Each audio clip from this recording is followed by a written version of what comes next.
a criminal element to the way Canada was treating Indigenous children in residential schools that was recognized by Canada's own civil service as early as 1904, and nobody did anything about it.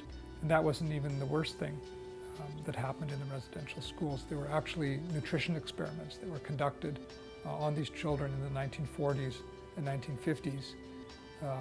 These were the early days of nutrition science, and people were trying to figure out what is a vitamin, what is a mineral, what does it do? You know, what if you give a child a diet that's deficient in certain vitamins and minerals, what happens to their health? And so these children who were technically wards of the Crown had what's called a fiduciary responsibility towards them. So that's the highest standard of care. And they were being experimented on by scientists. All of this happened after we knew about the Nazi experiments that went on in the Second World War, after Canada had signed the Genocide Convention. In our own backyard, we were conducting experiments on Indigenous kids, depriving them of calories, you know, tweaking their diet, removing certain key vitamins to see what would happen.